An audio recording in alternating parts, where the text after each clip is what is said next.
somebody pray to open us up tonight besides me?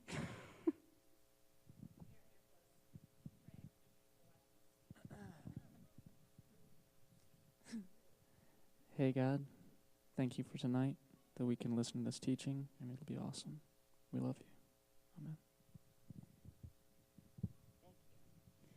I just realized I should probably mute my phone. Go Panthers. Okay. You guys are the Saints fans, right?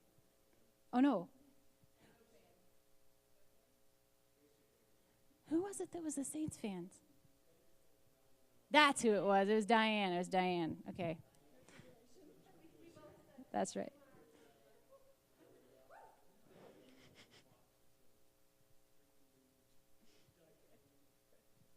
Okay. So that was said and out there, so there we go. Today, I wanted to talk about King David. I wanted to talk about the life of King David. And there's so much to be said about his life. That's why when I walked in, I'm like, I'm missing something. That there's just so much to be said about his life that you can miss stuff without even trying. So we're going to look at a few really small bits of his life, and just know that you can learn a lot about worship from studying the life of David, from the very first time that he's mentioned in the Bible through till he dies, and even after. I have a couple of books that I'll be reading from. I'll reference them, books besides the Bible that I'll reference as we go, that have for me given some new insights on the life of David. And the teaching that I'm going to give too, I was trying to remember where I had it. I had it already written up in this book, and I was rereading it and making sure I had everything the way I wanted it. And I realized that when I originally put this together, I didn't state who I got this teaching from originally. So I think, because of where it is in my notebook, I think I heard this teaching originally from my School of Worship in Youth with a Mission, when I was a student in Youth with a Mission in their School of Worship at the Youth with a Mission base in Denver, Colorado. That was in 2008, so you go check out their fall 2008 School of Worship. It'll be one of those teachers. I'm pretty sure. So, but it all comes from the Bible, so it's all good stuff. So we are going to start in the Bible. We're going to start in 1 Samuel chapter 16, and this is where we first are introduced to David.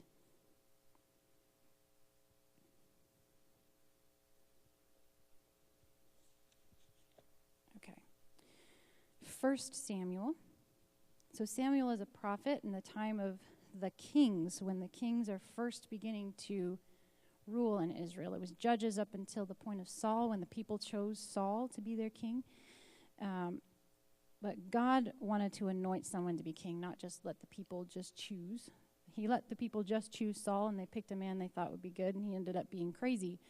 So then God tells Samuel, hey, Samuel, I want you to go. In chapter 16, verse 1, the Lord said to Samuel, how long will you grieve over Saul, since I have rejected him from being king over Israel? Fill your horn with oil and go. I will send you to Jesse the Bethlehemite, for I have selected a king for myself among his sons. So Samuel has this conversation with God about, why send me? Why should I go? I don't want to die. God says, just go. Just do what I said. Go in peace. So, verse 11. Oh, wait, hang on. Sorry. I skipped.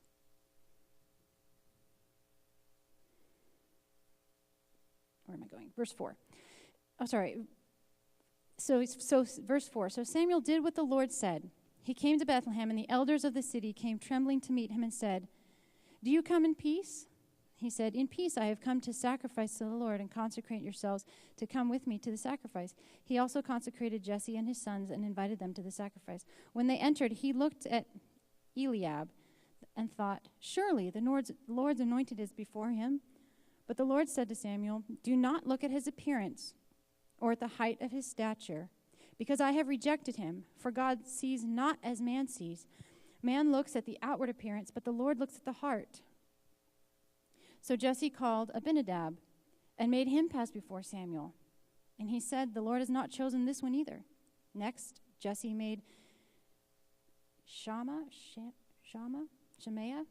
pass by, and he said, the Lord has not chosen this one either. Thus Jesse made 7 of his sons pass before Samuel, but Samuel said to Jesse, the Lord has not chosen these. Are these all the children? He said, there remains yet the youngest. Behold, he is tending the sheep. Then Samuel said to Jesse, send and bring him, for we will not sit down until he comes here. So it goes on, and in the next few verses, the Lord says, this is the one. Arise and anoint him. This is he. This is the one. So in verse 13, Samuel took the horn of oil, anointed him in the midst of his brothers, and the Spirit of the Lord came mightily upon David from that day forward. And Samuel arose and he went on. So he was the youngest. He was the very youngest. He wasn't originally counted among his brothers when Jesse brought all his sons to him. It wasn't until Samuel called him that he came. And he was anointed in the midst of his brothers. Right off, when we first go and we meet David, David's given the opportunity to be a leader over his brothers. He's the youngest. I don't know about your kids, but the youngest there's often not as much expectation on the youngest child as there is on the oldest child. And it shouldn't be that way, but we just do that. I know my parents, with me, I was the oldest. I have a sister and a brother, Mark. And the 3 of us grew up until I was 18. And when I was 18, we adopted a little boy who was 11. No. He was 6 when we adopted him. And so up until I was an adult at that point, so I don't always count him when I say when we grew up, the youngest was. I'm usually talking about my biological brother, not my adopted brother, because I actually left the house and moved out when Brandon came to live with us, so I didn't really grow up with him. He's still my brother, and I love him a lot, and we hang out all the time, but because he still lives in Franklin. But growing up, Mark, my biological brother, was the youngest. So whenever Mom would have us say, for example, chores, Mom had us do chores. That was a responsibility we had to do. Every day we had a certain thing we had to clean in the house. And she gave me the areas of the house that company would always see. And Mark got to clean the sections of the house that people may not see. Maybe they would, but they might not. So, for example, the front entry hall was my job. I had to keep that clean because I was really detailed. I could just do it. Mom wanted to make sure that area was spotless, and she knew I was going to get it spotless. Mark, who knows? He was the youngest. He might get it, he might not. So he got to clean the upstairs hallway by the bedrooms because, who knows? Maybe guests will be up in the hallway, but probably not. They'll probably be in the living room. So, and the bathrooms was the other one. I got to clean the bathroom that was in the downstairs that, for the most part, that's the one the guests used. Mark got to clean Mom and Dad's bathroom because the only people who used that bathroom were Mom and Dad. And so it didn't matter if it got cleaned or not. There wasn't a whole lot of expectation put on Mark. But there was one year, we were homeschooled, and so we were always learning together. And at Christmas time, we would usually do some sort of Christmas unit study type thing. So we would always be together learning about something all together. And so this one particular Christmas, Mom decided to have us throw a Christmas party for our family, or for our friends. And we were going to tell the story of Christmas. And we had all Christian friends, so we were learning about evangelism, so we were still learning. So Mom said, okay, I want one of you kids to lead this.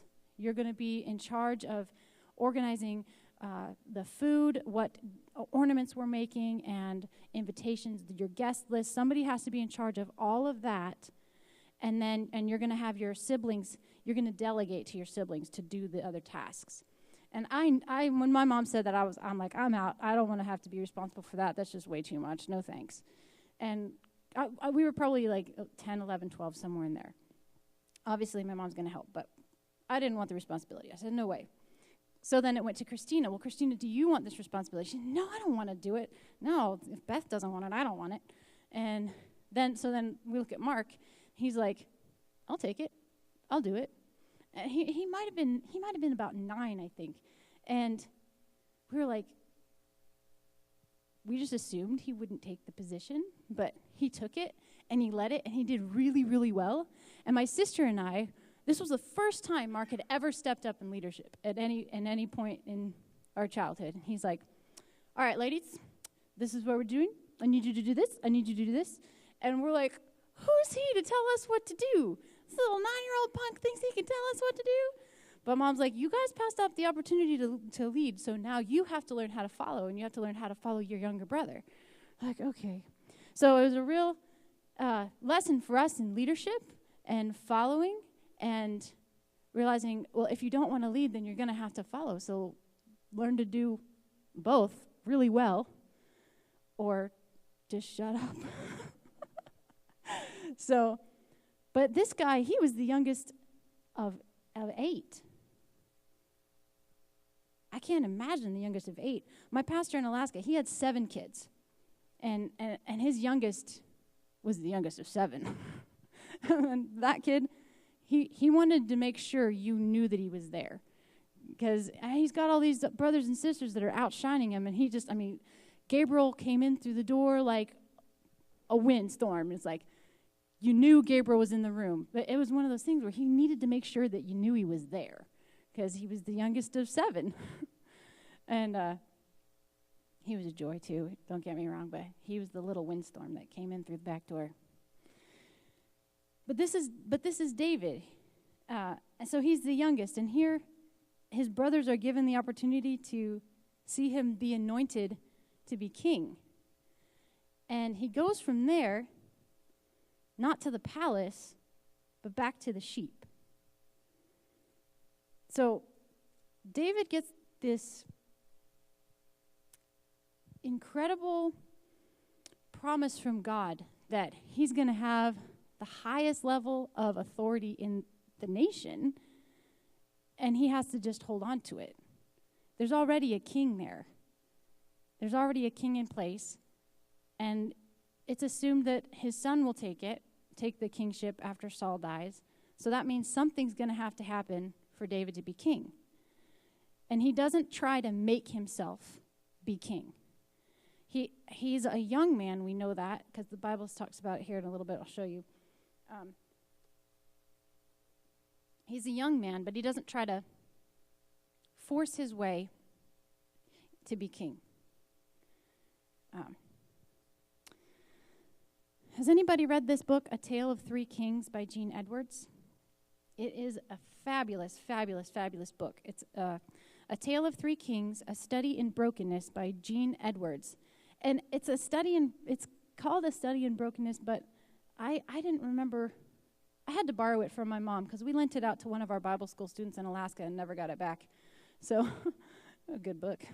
I thought it was more on leadership, more than brokenness when I've read it. And so I was glancing through it again today because like I told you earlier, I kept thinking I'm missing something.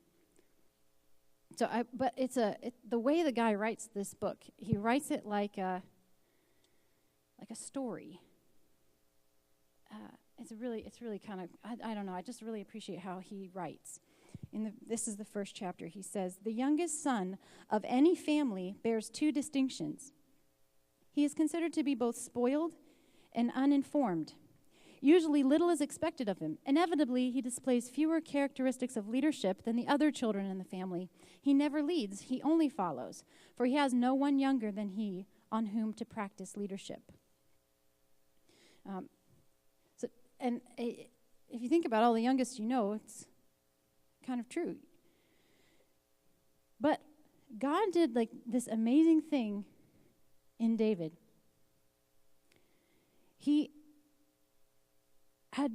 David talked to the Lord when he was in the fields.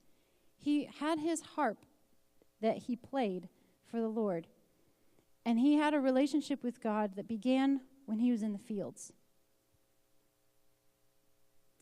And the relationship was such that it was very contagious, and people knew about him. Even though he was the youngest of Jesse's sons, and even though he was the one that was out in the fields with the sheep, people knew about him. He had a reputation. He had a reputation in his town, and it was a good reputation. And we're going to look at this. Back to chapter 16, 1 Samuel chapter 16. Going back to verse 14 now. Now the Spirit of the Lord departed from Saul, and an evil spirit from the Lord terrorized him. Saul's servants then said to him, "Behold, now an evil spirit from God is terrorizing you. Let our Lord now command your servants who are before you. Let them seek a man who is a skillful player on the harp. Let him come about when the evil spirit from God is on you, and he shall play the harp with his hand, and you will be well." So Saul said to his servants, "Provide for me now a man who can play well, and bring him to me." So here is David's description, as said by a servant of the king. One of the young men said, "Behold, I have seen a son of Jesse the Bethlehemite, who is a skillful musician, a mighty man of valor, a warrior, one prudent in speech, a handsome man, and the Lord is with him." So Saul sent a message to Jesse and said, "Send me your son David, who is with the flock." Jesse took a donkey and loaded them on, and David goes to attend Saul. Verse 21, David came to Saul and attended him. Saul loved him greatly, and he became his armor bearer. Keep that in mind. And David would play his harp, and the evil spirit would leave. So what is this description of David? This is his reputation. His reputation preceded him. There were seven attributes described in verse 18. The first one was that he knew how to play. He was a skillful musician. He knew how to play his instrument well. This is naturally and spiritually. He was naturally, technically capable and skilled on his instrument. Which book is that? Page 46. The greater the technique, the more we have to offer and surrender to God. That's not a quote from me, and I apologize. I just wrote the page number, but I did not write the book. Like I said, I think I'm forgetting something. I did not write the book from which I got that quote. I apologize. The greater the technique, the more we have to offer and surrender to God. I love it when you get a new musician who's just learning to play, especially like the guitar, because it's the easiest to just learn a few chords on the guitar. On the piano, for some reason, it just takes a little bit more time to figure out a chord. But on the guitar, you learn G, C, D, and that's all you need to know. You know G, C, D, you can play about half the music that we play. You might need to learn E minor, but you learn G, C, D, E minor, pretty set. Throw the capo on there, and you'll be good.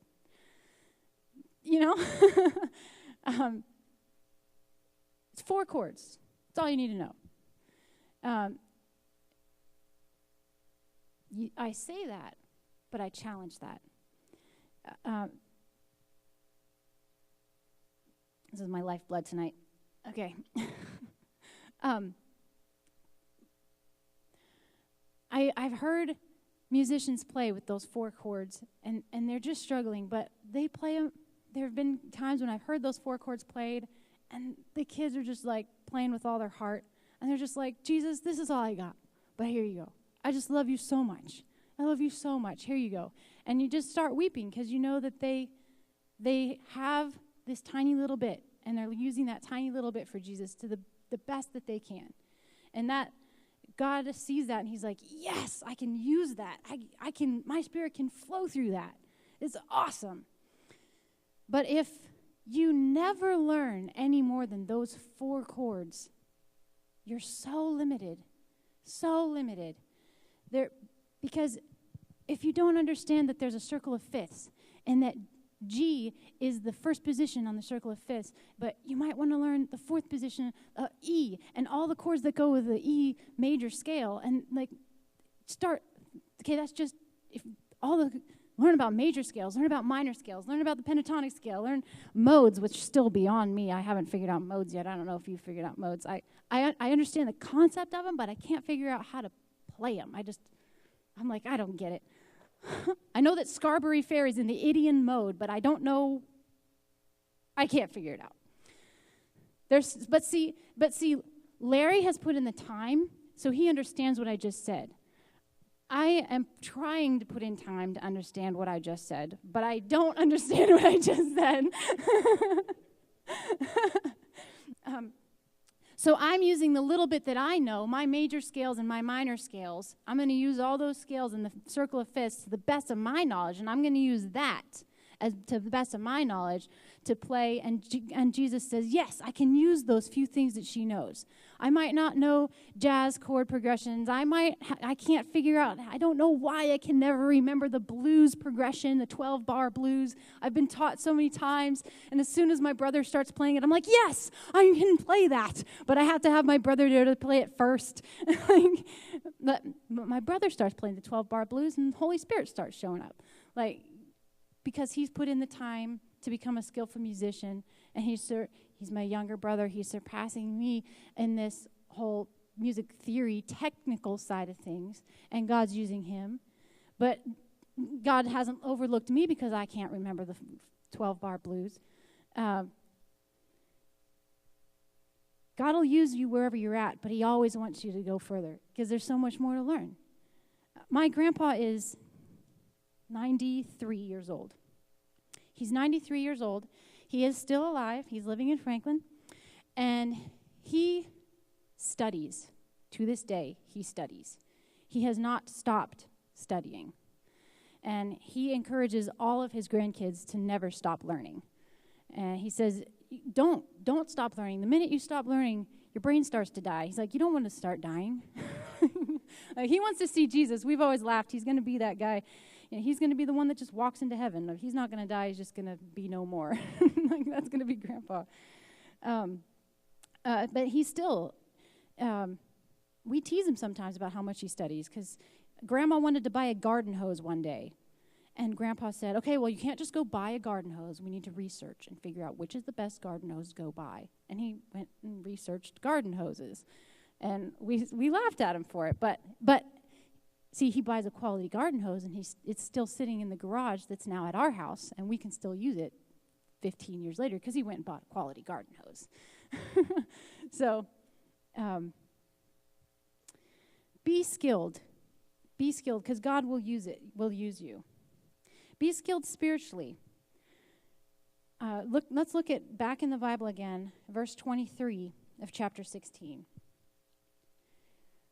So when it came about, whenever the evil spirit from God came to Saul, David would take up the harp and play it with his hand, and Saul would be refreshed and be well, and the evil spirit would depart from him. It does take skill on the spiritual level for evil spirits to flee. If you are just playing your instrument to have praise from man, you are not going to be very effective in the spiritual realm. You won't be very effective towards the heavenly realm. You'll be going the other way. If you think about people who are musicians who do not play in the church, we like to classify secular versus sacred musicians, but I have a hard time with those words. I'm not going to get into it now. If you want to talk to me about secular versus sacred music, we can talk about it, but I'm not going to talk about that here. But if you let's think about some popular people, like if we mention like Beyonce or Jay-Z or Britney Spears or Fun or I can't think of any newer artists off the top of my head. People that haven't played who don't play in the church currently. when their music is played, they want you to know them. They're like, this is me. Buy my music. Sing my songs. Basically, worship me. I'm the best. And they are very skilled at get my music. They're not skilled at let's turn our attention to God. That it's a spiritual skilledness. They don't want to do that. But there are musicians that do want to do that. So if you think of, like for me, the people that I really look up to are like Jason Upton and Misty Edwards. They want people to know Jesus. Jason Upton, like, will hide behind his piano before he's like, worship me, tell me I'm a great musician. You know, I've sat under him many times where, he sits at his piano, and he's always off on the side. Every time I've ever seen him, he's over here. I don't know if that's typically where he is, but every time I've ever been, he sits over here on his piano, and he sounds like he's doing this when he's singing, but he's just like, yeah, God, it's all about God. And the minute you want to say, great job, Jason, he's like, well, thanks, God. You know, because he's skilled at knowing this on the spiritual level of, I want you to know God. And he knows how to play in such a way that you will know God. If you're there to see God, even if you're not there to see God, you'll probably know God at the end of the service. That's why I really admire Jason Upton. And Misty Edwards is the same way. I heard her say one time when she plays, and she does the same thing. She's just sitting there when she's playing, but she keeps her eyes open and she watches. If you turn on IHOP anytime she's leading, and she's doing this the whole time. And I heard her speak one time where she said, I searched the congregation and I watch for God to move, and I find that one person and I zero in on that one person and I watch them and I sing over them and over what God is doing over them. And usually whatever's going on in that person is going on over here too. I'm only singing over one person, but it ends up being that I'm singing over everybody. But she's skilled enough to know that God will move through her if she is listening and singing over the one person that God shows her and highlights to her. And you sit in her services, like you might be like the one in the upper registers of the crowd, like, and it's speaking to you. Whatever she's singing, it just at least for me, it always speaks to me when she's singing, and she's not looking at me because I'm too far away for her to see. So I don't know. He was skilled naturally. David was skilled naturally, and he was skilled spiritually. In the Amplified version, which I didn't bring my Amplified version. There in the Amplified version, it says the next thing is that he is bold or valiant. In the Amplified version, it breaks it down in the next two. The mighty man of valor, Amplified breaks it down into two different points. He's brave, and then the next point, the third point is strong and vigorous. So, point number 2, he's brave, valiant, bold, fearless. He who is a coward never risks anything. He who is a coward never risks anything. How do we know that he was brave? 1 Samuel chapter 17, verse 34 and 36. Yep. David's explaining himself to the king. Your servant has killed both the lion and the bear, and this uncircumcised Philistine will be like one of them, since he has taunted the armies of the living God. The Lord who delivered me from the paw of the lion and from the paw of the bear, he will deliver me from the hand of the Philistine. He was brave. I was talking to my grandpa about this, how I was teaching you guys this tonight, and his comment was, David must have been really scrappy. He's the youngest of 7 boys, okay? So, or 8, he's youngest, 7, he's the 8th son. Yeah, he's got all these brothers, and he's the youngest. So he had to stand up for himself. And, I mean, I know my dad. My dad is the youngest of 5 kids. He has 3 older sisters and 1 older brother. And he, to this day, talks about how his 1 older brother would beat him up all the time. And so, I can't imagine David. I mean, he had all these other older brothers. Like, he had all those stories my dad had times 6. But he must have beaten his brothers a few times because he was scrappy. He gets the term warrior even. So he's fearless enough. He goes after a lion and a bear. Now, I've never seen a lion in the wild, but I've seen bears in the wild. We lived in Alaska long enough that I saw a few times. I saw them very, very far away, and it was pretty scary. I mean, I had the one of the first times that I remember seeing a bear. I was on this highway, and it was just a 2-lane highway. We don't have many more than highways in Alaska are 2 lanes, except for very short sections are 4 lanes.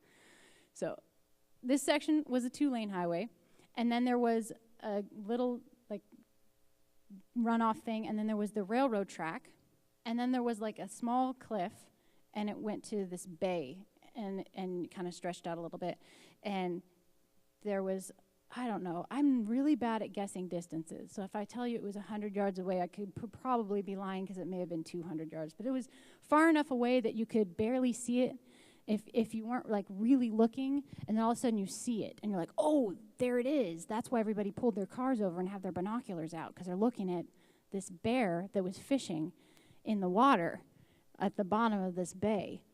And we all pulled over to look at it because it's a bear and it's right there and you could see it. And all of a sudden the bear turns around and starts coming back up the hill and across the railroad tracks, and we're all like, back to your cars, get in your car. And so we get in the car because we did not want to be in front of that bear. But it just kind of went back up the mountain and disappeared and didn't hurt anybody. But he wasn't afraid of the bear. He wasn't afraid of the lion. When those 2 things came at him to take his sheep, he went at them. And he wasn't the mad king. No, but he was brave because he understood that God had his back. So, number 1, 7 attributes of David. Number 1, he knew how to play. Number 2, he was brave. Number 3, he was strong and vigorous, full of power and energy. David found strength in God.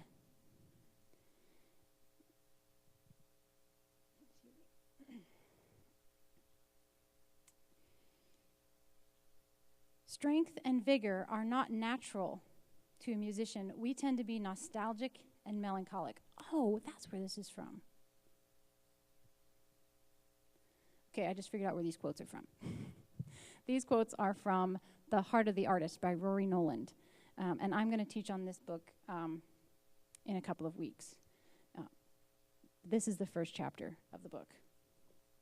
Why didn't I write that down? That would have made things so much easier. When I read that, I knew exactly where it was from. The Heart of the Artist by Rory Noland. Great book. We'll cover it next couple weeks. So looking on in the scripture, he was a warrior. He was a wise warrior. If you look in 1 Samuel 18, verse 30. The commanders of the Philistines went out to battle, and it happened as often as they went out that David behaved himself more wisely than all the servants of Saul, and so his name was highly esteemed. This was just after the whole David and Goliath incident, and he got to marry one of Saul's daughters. So he may have been young, but he was more wise than all the other Israelites, handling himself in battle more wisely than any of the other servants of Saul. Saul's army represents those that fight in the flesh, men of war that trusted more in their skills and abilities than in the Holy Spirit, and as a result, they lacked power. It's not because of our sword or our might that we conquer a land, it's because of the power of God's presence. He was prudent in speech. David was the one that wrote a good portion of the Psalms. And he gave wisdom to his children. Solomon was his son. He was the next king. And although Solomon asked God for wisdom, he had still been David's son. And David had probably had the opportunity to speak into his son's life.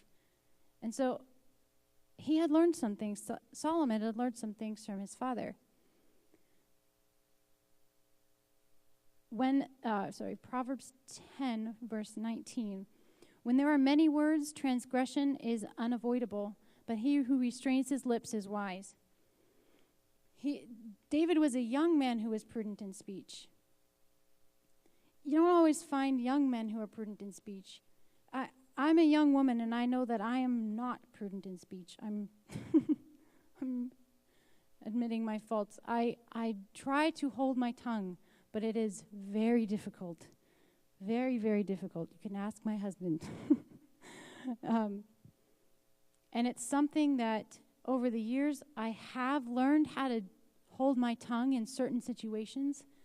And I'm still trying to get it with my husband so that I can honor him.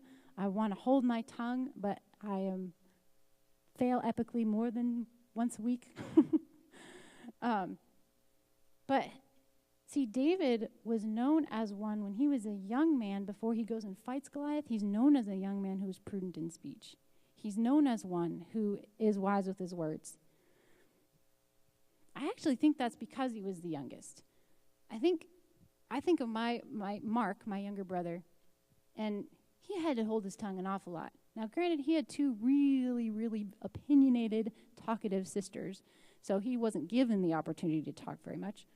But to this day, my sister and I both say he's the one that, between the us kids, if we want to go to each other for wisdom, we go to Mark. Not that we don't think that our sister could help us. Not that we don't think each other could help us, but Mark is very prudent. He's very wise. He knows when to hold his tongue, and he knows when to speak up and tell us, shape up. Come on, really. He has a way to say that to us that we receive better from him than anybody. And so I think it came because he was the youngest. He had to listen to us more than we listened to him. Not very good on our part, but just an observation of my brother. He's a great guy. Wish he lived closer, but he likes Chicago, and his wife has a great job there, so, we let him be there. Love you, Mark. Okay. He was also... Okay, so... Oh, yeah, no, I said that already. Okay, so he was prudent in speech. David was prudent in his words because he had refined his tongue. David knew when to speak and knew when to be quiet.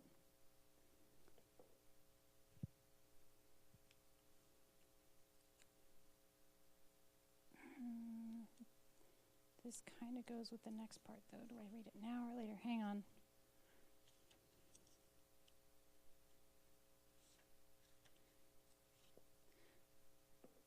I'm going to wait on that for just a second. We will come back to the prudent in speech thought in just a minute with this book. He was an attractive person, it says in the Bible. He was a handsome man. It doesn't only speak of his outer appearance, but an inner reality. You know those people that grow on you? Like, you look at them and, like, I don't know. You look at them and they're pretty cute. But then when you get to know them and who they are as a person, you're just like, man, that is a beautiful person. I think that's who David was. Yes, he was very handsome, and the Bible talks about it, his outer appearance, people were attracted to him, but you get there's personalities that are just very, what's the word I'm looking for? Just very attractive. Just the way they relate to people, it attracts people. I'm not saying yes, charismatic, that's what I'm looking for. The charismatic personality that's just like, you see them and you're like, I have to know that person because of just who they are. I just want to know you. And that's who David was. People just wanted to know him. He gets, if you read on, he gets run off by King Saul. Eventually, King Saul doesn't love him anymore. Actually, he tries to kill him. And he goes and hides in caves, and when he's hiding in caves, he's attracting people. He ends up with these David's mighty men. I mean, how does that work? You're hiding in a cave and you're attracting people? It doesn't make sense, but it does make sense when you're thinking about the charismatic personality. He was an attractive person, somebody people wanted to follow. And if you remember back earlier when Samuel anointed David, it says that the Spirit of the Lord was on him from that day forward. And the Spirit of the Lord will just, there will be something about a person when the Spirit of the Lord is on them, like Erica. When the Spirit of the Lord that is on Erica and that has not departed is so very attractive that people just want to follow you. Like, we came in to this church and we heard you give a word, and Omar looks at me and he's like, she's just like Heidi Baker. I want to know her. Like, we would just want to follow you. Like, we don't, like, that's, we didn't know who you were. We didn't know anything about your position because we just walked in the church and we're saying that about you because of who you are and who the Spirit of the Lord in you is. And when God speaks through you, it's just like, she's attractive. We have to go know her. Hey, you're welcome. And then within all of this, the Spirit of the Lord was on him. We saw that earlier. That's the seventh thing, that the Lord was with him. Without the Lord's presence, without his presence, we cannot do anything. Here's the thing that's different about David. David didn't rub any of this into his brothers' faces. He didn't say, I got a colorful coat from my father, and one day you too will bow down like the sheaves. Joseph was incredibly prideful. God was giving him dreams and visions, and I don't think God was giving him dreams and visions to then become prideful. I think God was giving him dreams and visions to prepare him, to remind him, a promise for him to hold on to for when he went through the hard times that he did. But he kind of made it harder on himself, I think, because he goes and brags about it. Well, you are going to bow down to me one day. Again, he's the youngest brother at that point. Benjamin wasn't around yet. Like, he was a youngest of 12. Well, 10, because he was 11 and Benjamin was 12. He had even more brothers than David, and he's going, you're going to bow down to me just like the sheaves in my dream, and the stars and the moon are even going to bow down to me. So, no wonder his brothers wanted him dead and they sold him into slavery. But he got all of that worked out. God used some many, many humbling years to work that out in him. But I wonder if he hadn't have been so much like us and he'd just been more like God, maybe he wouldn't have had to go into slavery. He probably still would have. Who knows? Who knows what would have happened? But, he was just like us, and he had pride just like us that needed to be worked out just like us. And so he got it worked out, and he had those promises. So when he's being sold into slavery, he had those promises from God that he could say, I'm not going to die here. This isn't the end. Because God told me I'm going to be a leader. God told me that things are going to look up for me. When he gets put into prison for doing something that he didn't do, this isn't where I'm going to die. This isn't going to be the end. There's more for my life. God still has a purpose for me. So when he gets called out and he goes to the king and the king puts him second in command, he says, okay, I can handle this. This is a huge job. I just went from being in prison to being second in command of this nation. Like, he's saying, then he had the promise of God. God told me that he was preparing me for this, and with God's help, I can do this. So when his brothers show up, he's like, oh, that's what you meant, God. And then there's reconciliation that happened. But David God did a work in David, so he never even got to that point. It's not mentioned that any of this stuff was ever rubbed in his brother's face, that he ever rubbed it into his brother's face. I think his brothers pretty felt it, though. If you read in chapter 17, this is where Goliath shows up. So there's battle lines drawn. There's the Philistines.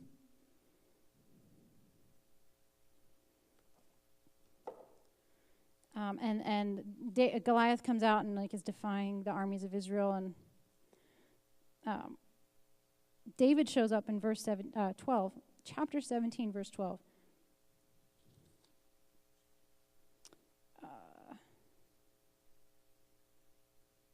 Wait, hang on. I'm sorry. I didn't mark where I'm reading.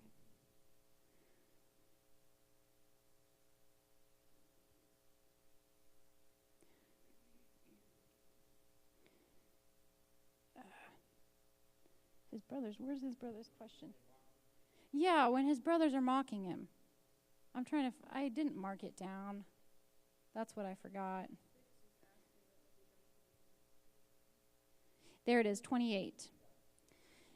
Eliab, the oldest son, David's oldest brother, heard David speaking. Yeah, so back up to where Erica was talking about. David spoke to the men who were standing beside him and said, "What will be done for the man who kills the Philistine and takes away the reproach from Israel?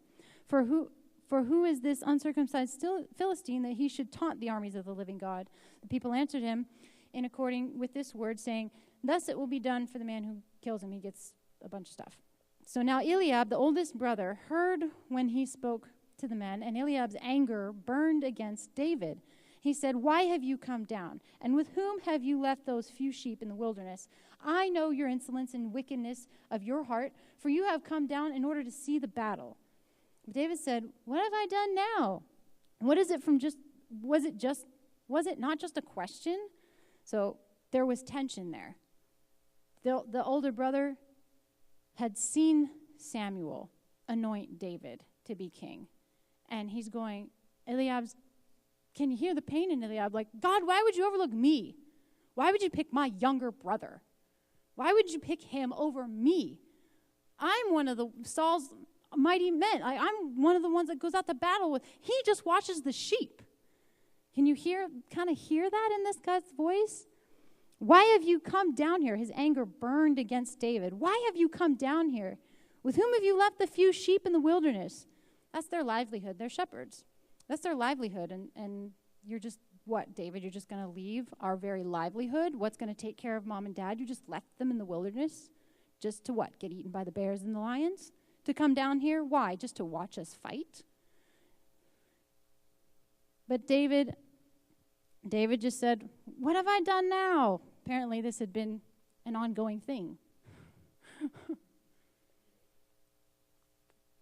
"What have I done now? Was it not just a question? I just asked a question. Don't flip out, Eliab. I'm just asking."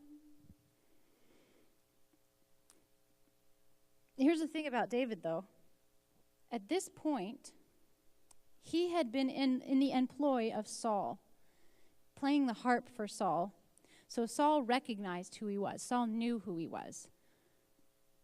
So when he goes to the tent, goes to the king to say, "I'll fight the Philistine," Saul had an inkling of who this boy was. He had heard what his servant said about him, and now he had personal experience with David playing the harp and the evil spirit fleeing. He knew there was something greater, that this kid wasn't just meant to be a shepherd. This kid wasn't just meant to play a little guitar. There was something greater in this kid's future. For some leaders, when we see people like that, some leaders are quick to say, "Yes, let's train that kid up. Let's cultivate that. We want that to grow." And some leaders say, "That intimidates me. I'm going to quench it right now, and I don't want you to go any further than that." And Saul was one of those, I'm really intimidated at the thought of what this kid might be able to do. He had an inkling already that maybe this kid could take over. And his fears were only multiplied once David killed Goliath. But my grandpa pointed this out to me, though, and I hadn't even thought of this before, because we were talking about how David had been an employee of Saul. And to me, I had read this before, but for some reason it never clicked to me that David was in the castle playing music for Saul before the Goliath story. So Saul knew who he was. But Grandpa was pointing out, he's like, if you notice when David comes in and says, I can kill this Philistine, in verse 36, this uncircumcised Philistine will be just like one of them, the lion and the bear, since he has taunted the armies of the living God. Verse 37, the Lord who delivered me from the paw of the lion and the paw of the bear, he will deliver me from the hand of the Philistine. And Saul said to David, go, may the Lord be with you. Saul didn't question whether or not David would be capable of it. He said, and he's thinking, yeah, David's probably right. He can probably kill this Philistine, even though none of my other mighty men are stepping up to it. This young punk could probably do it. He does offer his armor. He offers the king's armor. Says, here, take my armor. Try this on. You'll probably need to be protected from the Philistine that's much taller than you and bigger than you and more trained than you. Here, have some armor. And that's one teaching that I don't have time for, but it's a whole nother teaching on wear your own armor. The armor that Saul gave to David to say, here, put it on, was made for Saul. And it fit Saul like a glove. It was meant for him, to protect him. It was not meant to protect somebody else. If God gives you a gift, don't try to be like somebody else. You're a guitar player. Do not try to be Larry when you play your guitar. You can learn a lot from Larry. Ask him as many questions as you want, because that man knows how to play the guitar.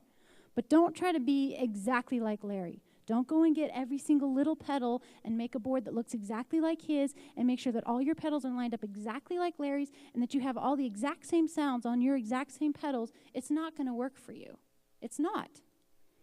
Ask God, get the tools from him, learn what the pentatonic scale is, learn what all the major and minor scales are, learn them from Larry, have him show you, and then apply it to you and say, I have this gift of playing the guitar.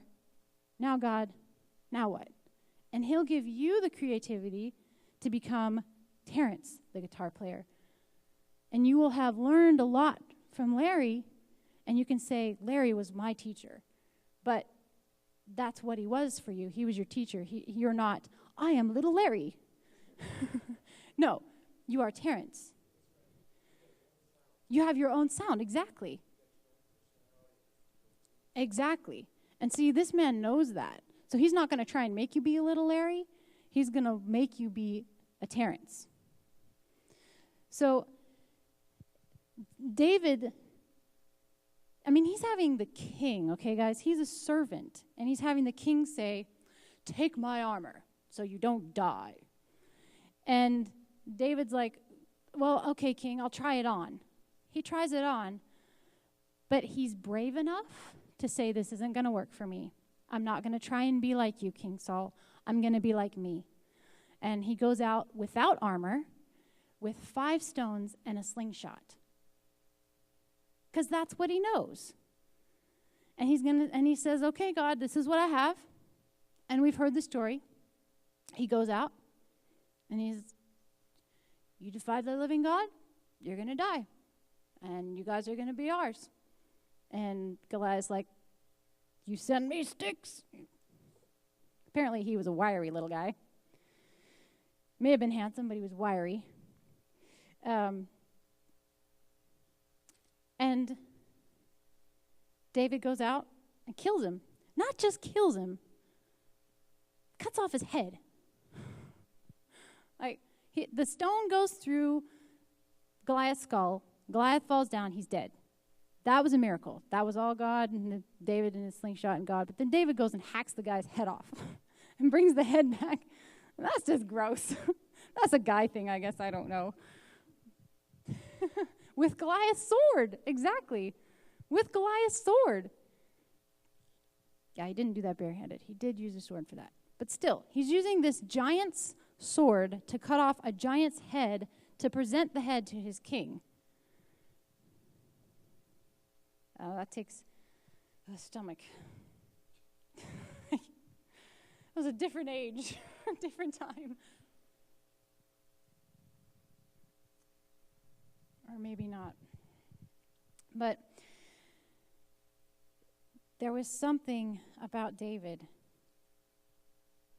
He had a relationship with God even at that point, to where he could hear a giant that was so much bigger than him just defying his nation, and he got righteously angry and saying, "That's not right.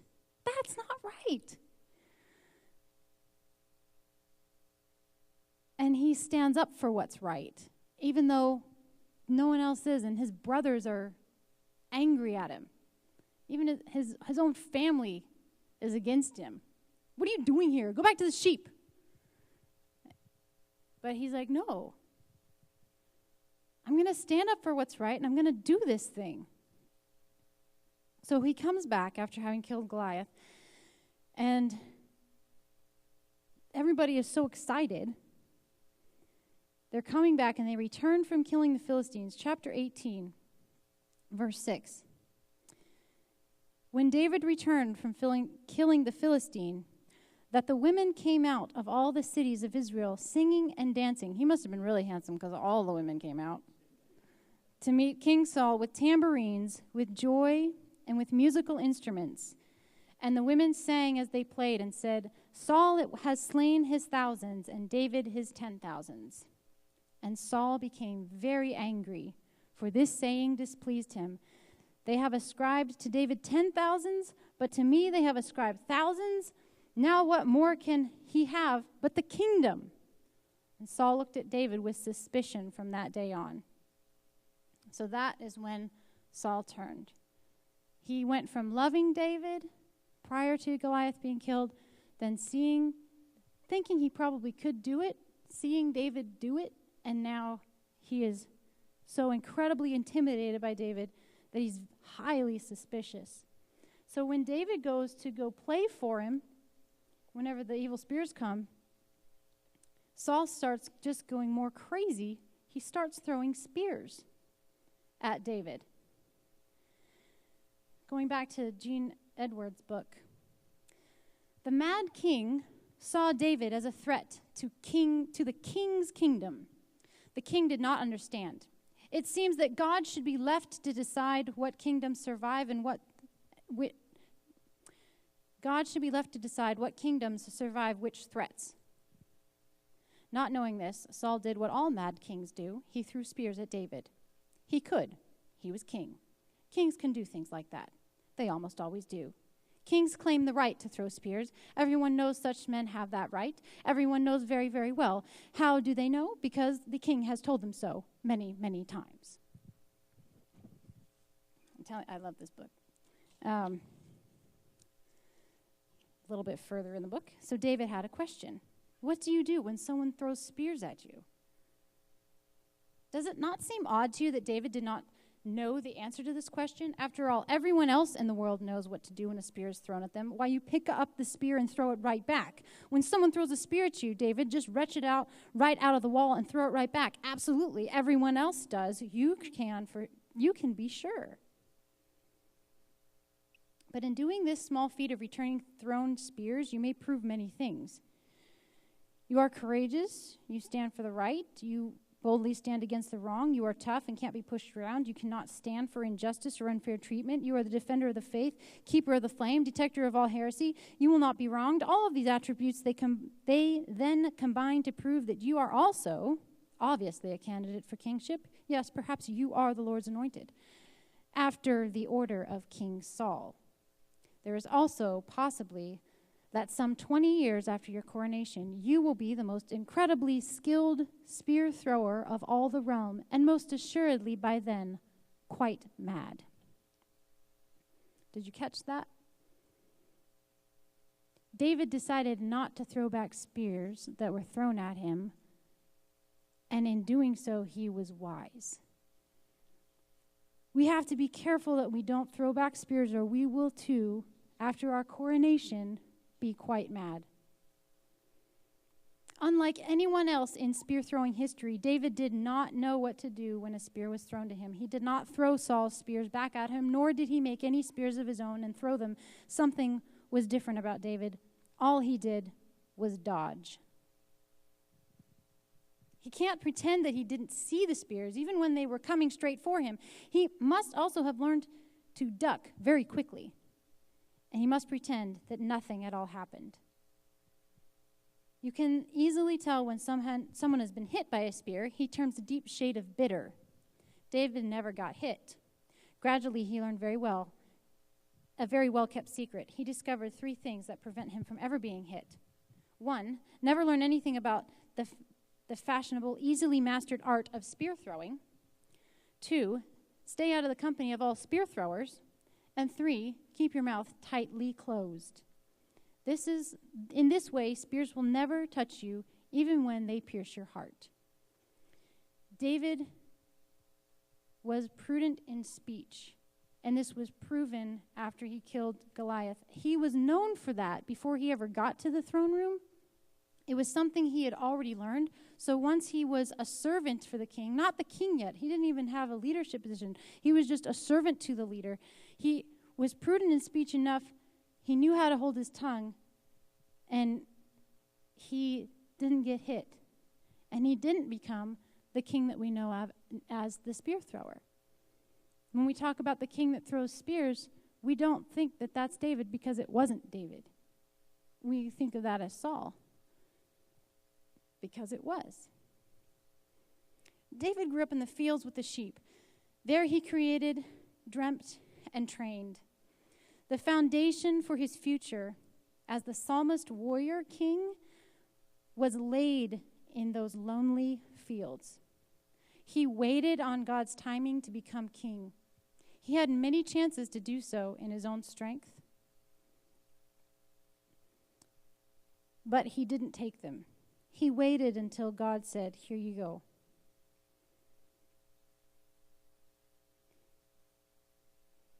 You have the Israelites coming in from battle after Goliath was slain, saying that David killed his 10,000s. If he wanted to, he may have been able to raise up an army and take in Saul's place right then. He may have been able to make it happen. Because already Saul was mad.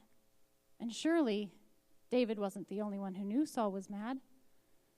Surely there were other people that, if Saul was in the habit of throwing spears at David, surely there were other people that had spears thrown at him. Because if Saul was reverting to that, to David, he'd probably been doing it other places to other people. David actually got to be a commander in the army for a little while before he went into the caves. Chapter 18, verse 13 and 16. Saul removed...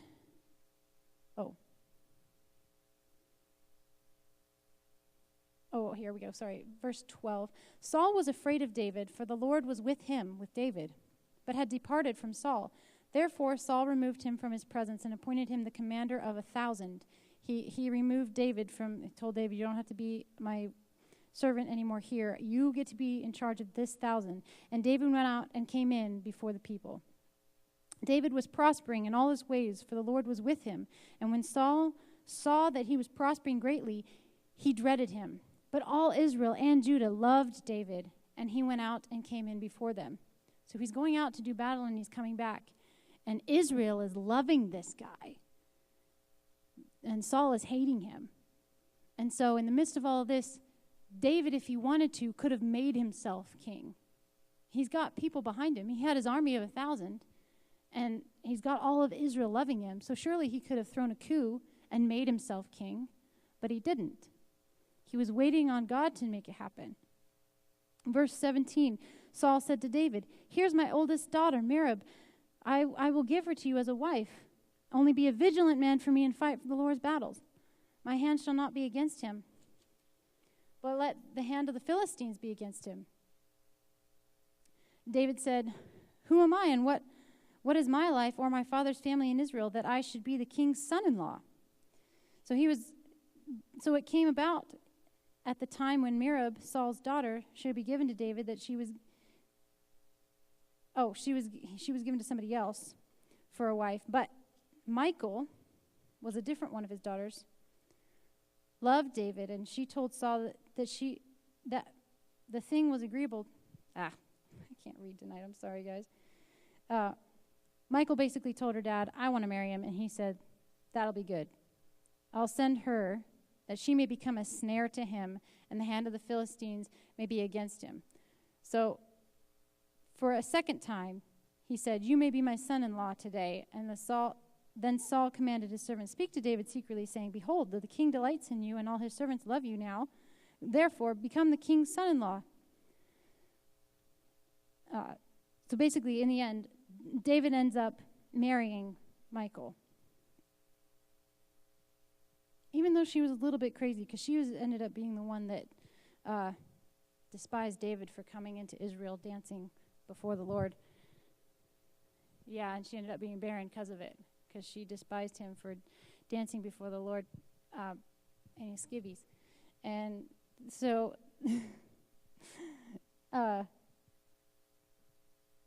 but at any rate, he was a son-in-law to the king. He got promoted to being a son-in-law of the king, and so he could have taken a place there to be king, but he didn't. It ended up getting so bad. Saul got so concerned with this whole David guy that he ended up trying to kill him. And Saul's son Jonathan, who was David's best friend, said, "Hey, you got to run away. You got to run away from here." And if David's like, "The king's not trying to kill me," and Jonathan's like, "No, he is, and I'll prove it." And they proved it. If you read chapter 19, and David runs away, and he's in tears. He runs away, leaving Jonathan, and ends up hiding in the caves. So maybe I'm just going to skim it real quick, but if you read 1 Samuel 24, 3-7, at that point, Saul just starts going. He's insane. He starts chasing David through caves, trying to find this guy, trying to kill him, and the whole time, David's like got all these mighty men that are just following him in these caves.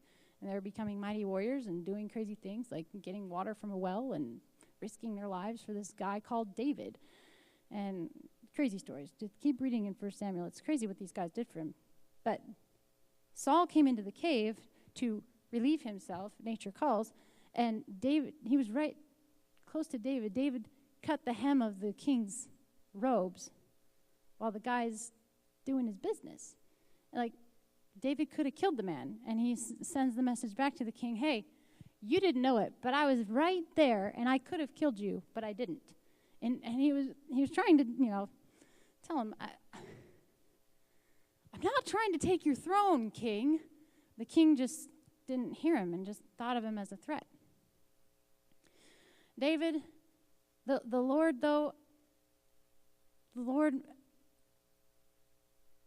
had a plan. The Lord had a plan.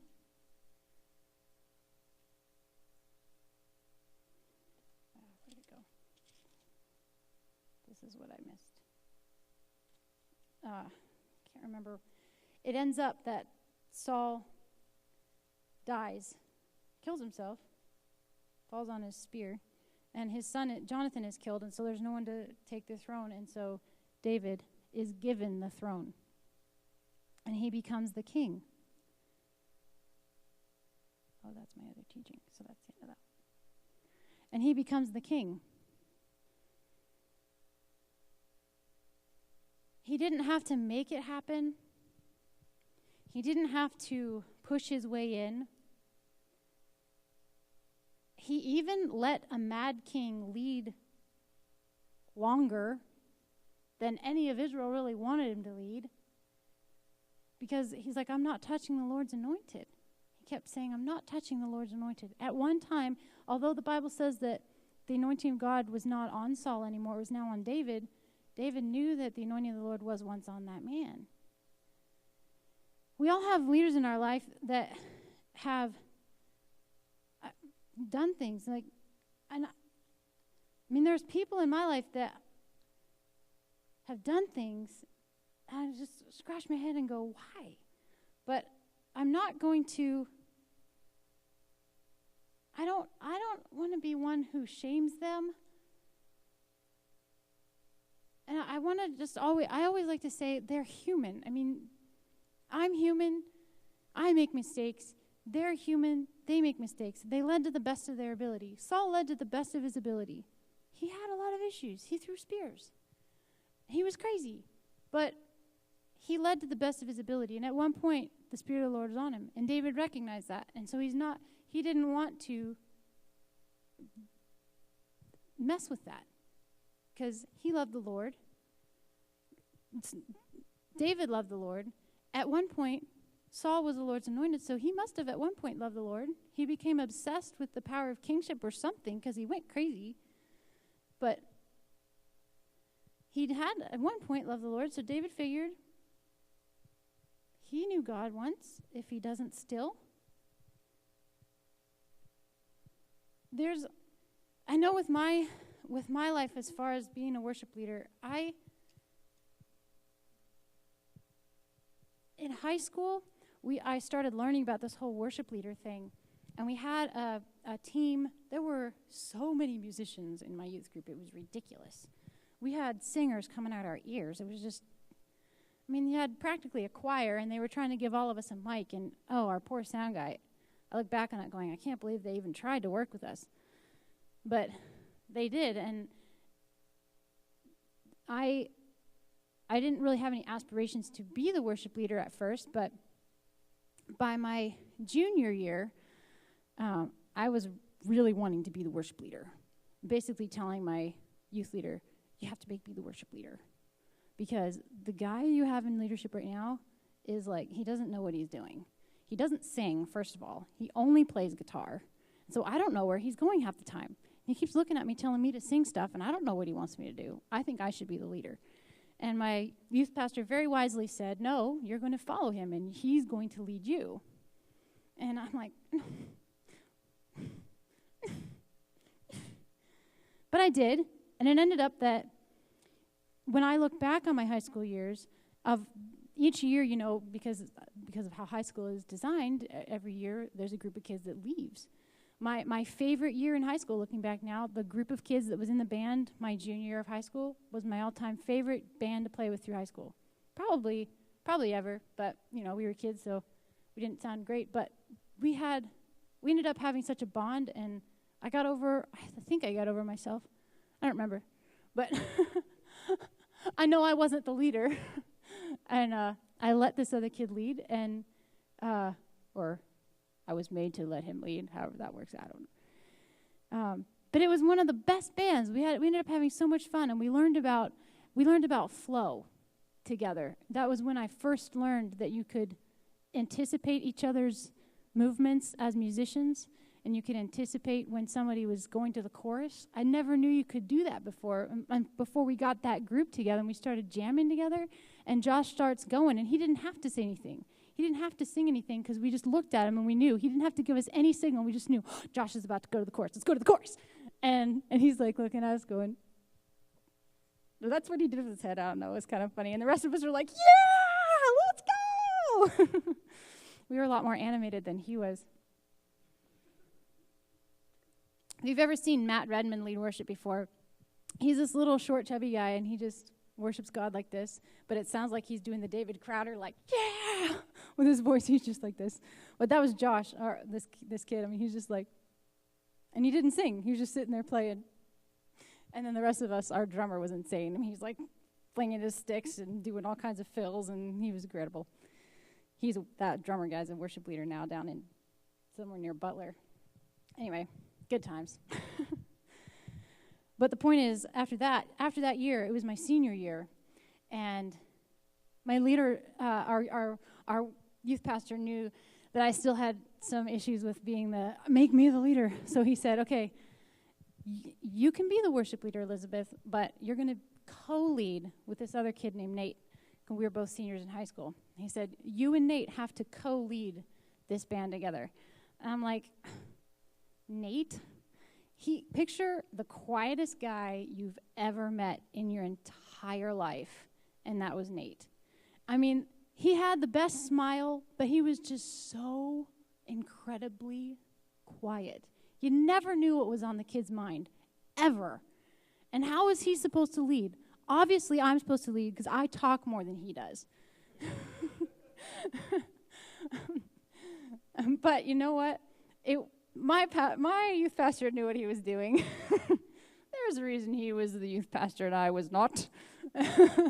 And he had us co-lead. And so I had to learn how to sit and figure out the right questions to ask Nate.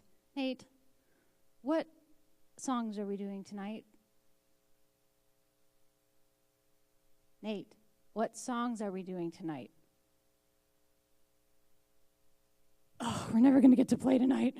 But, and just, we learned how to communicate. Both of us learned how to communicate. There was a lot of give and pull. He learned how to talk. He learned how to make decisions and lead. And I had to learn how to be prudent in speech and shut up and let him lead and not roll over him like a steamroller. And so that was my senior year in high school, and I finally got the chance to lead. And I loved it. And then I graduated from high school, and now I'm the low man on the totem pole again. I go to YWAM, and I'm the second youngest in a class of 33 students. And I go up to my DTS leaders, I'm a worship leader. And they're like, really? Yes. All right, you're playing keyboard once a month. You're not singing. I'm what? And it was like that for the next 2001 till 2008, 7 years. For the next 7 years. That first YWAM school, I would tell people, I'm a worship leader. And really? I gave up telling people I was a worship leader after that. Like, well, no one believes me, so I'm just not even going to bring that up. So then I got in the habit of saying, I know how to play. That worked a lot better. People took that a whole lot better. And I get married to Omar. And I had never been to Alaska. He'd been living there for 4 years. He'd been living there for 4 years, and he had, he's got that charismatic personality. You all know him. I mean, he's that charismatic guy everybody knows. And so everybody knew, he's going down to the lower 48, he's getting married, he's bringing back his wife. So I come up, and I'm a pretty charismatic person too, so usually most people know me as Elizabeth. They're like, oh, it's Elizabeth. And it was the first time I came in, and I was known as somebody's something. So here I am, Omar's wife. That's how I was referred to for the first year. And so Omar, I show up to church, I walk in, and it's this massive sanctuary, and I'm, holding on to my newly wedded groom's hand. I'm, freaked out.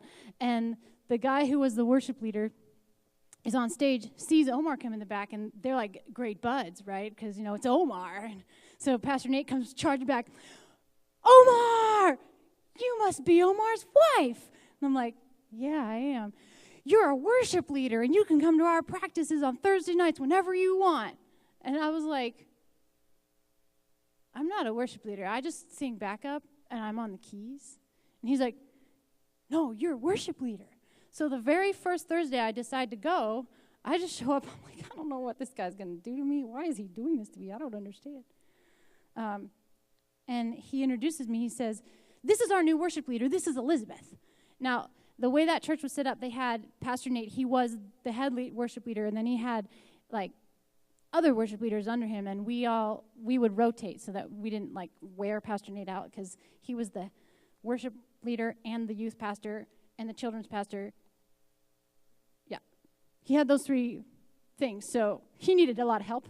So he would play, and he would coordinate, and if there were issues within the team, he would be there to deal with and all that stuff. So, it was really nice. And we had, at that point, I don't even remember who all were the extra worship leaders, but I was one, and there may have been 2 or 3 other ones. At one point, there were 5 worship leaders within within that little structure. And so the 5 of us would rotate. We had like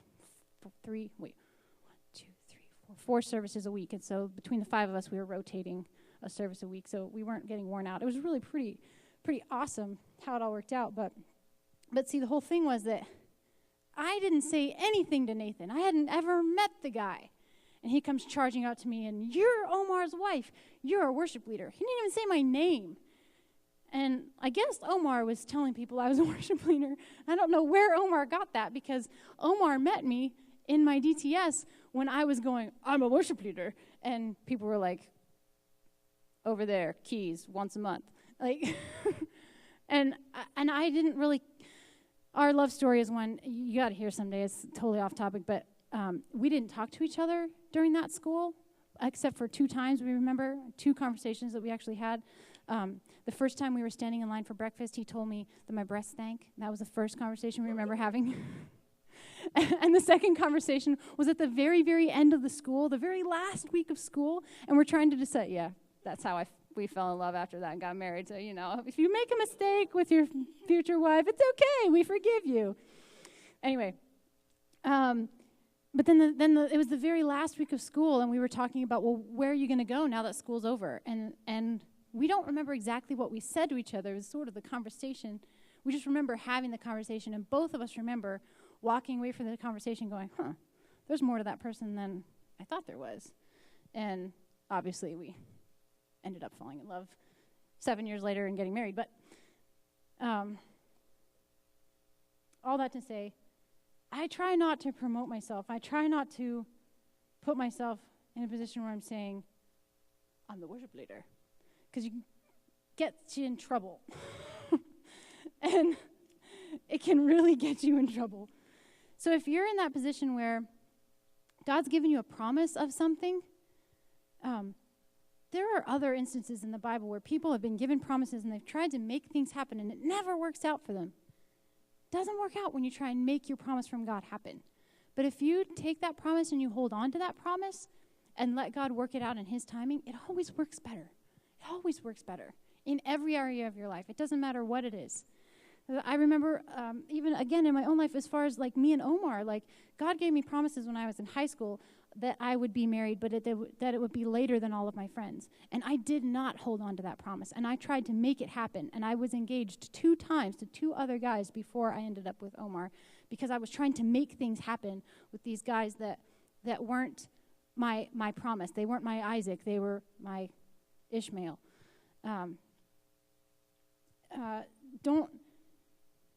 So it's not just in the context of a leadership thing. It's every area of life. If God promises you that you're going to be a millionaire, don't try and make it happen. Ask God for how is that going to happen. I'm not kidding you. God, there was the day God told me that I was going to be a missionary.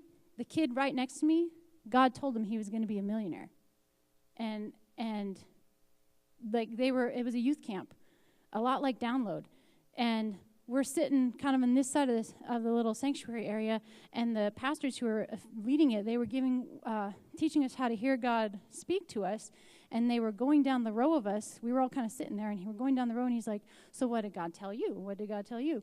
So he gets to the kid, and he goes, so what did God tell you? God told me I'm going to be a millionaire. Whoa! So what did God tell you? Well, God told me I'm going to be a missionary. You two need to get together. And so that's what the pastor said. I have lost track of this guy in recent years, but the last I heard of him, he was, last I heard, down in Florida, making a lot of money in the computer industry. He's made himself available. And so we were all laughing, because here I'm supposed to be a missionary and he's going to be this millionaire. And he goes, he came up to me afterwards, he's like, I'm going to make a promise. I'm going to give 10% to missions on top of tithe. And last I heard, he's been giving 10% over his tithe to missions. And so, but he didn't make it happen. Like, yes, there was hard work involved. Has there been hard work involved to become a worship leader? Yes. When we're talking 4 years of high school, 7 years out of high school, 5 years, yes. And then 5 years working in Alaska to get to the point where I am now. I don't know how many years that was, but that was a lot. And it took my friend, that guy, to be a millionaire. I mean, he had to go to school to figure out what he was going to do. He had training. He had wisdom. It takes time. It takes time. You can't just make things happen. It takes time. So it took time for David to become king. It took time for Joseph, for the promises that God gave him to come true. So always hold on to the promises of God. If God gives you a promise and it doesn't happen tomorrow, it might be years from now. So hang on to it. Hang on to it, because you might need to remember it when you go through the next season. You might need to remember that God promised a rainbow. And there's no rainbow right now. It's just rain. Wait till the end of the rain and then see what happens, because there's probably a rainbow after the rain. So that's the tiny bit that I have to say about David and his life, the beginning of his life, the beginning of what we know in the Bible. So yeah, I know we're ending early, but I need to end early. So we're going to pray.